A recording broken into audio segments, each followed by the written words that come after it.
വന്ന ഉടനെ ചോദിക്കണമെന്നാണ് വിചാരിച്ചത്. അപ്പോ ഇവന് സഹിക്കാൻ വയ്യാത്ത വയറ്റുവേദന. കളക്ടറേറ്റിൽ ജോലി ചെയ്യുന്നല്ലേ പറഞ്ഞത്?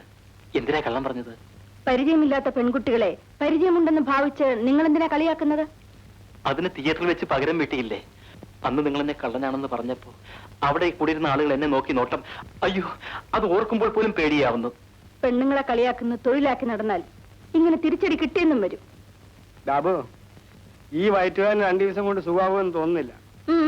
ഇയാളെ നമുക്ക് എക്സ്റേ ഡിപ്പാർട്ട്മെന്റിലേക്ക് കൊണ്ടുപോകാം. അയ്യോ വേണ്ട, എനിക്ക് എക്സ്റേ. അയ്യോ വേണ്ട വേണ്ട. ആ പെണ്ണുമായിട്ട് നടക്കുന്നതിന് വേണ്ടിയാണ് നിന്നെ ഇവിടെ കൊണ്ടുവന്ന് കിടത്തിയത്. അതിനെന്തിനാണ് എന്നെ ഇങ്ങനെ ഉപദ്രവിക്കുന്നത്?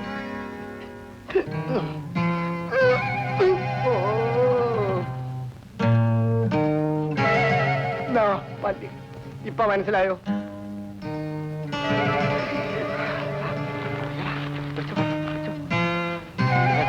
അയ്യോ വയറ്റിൽ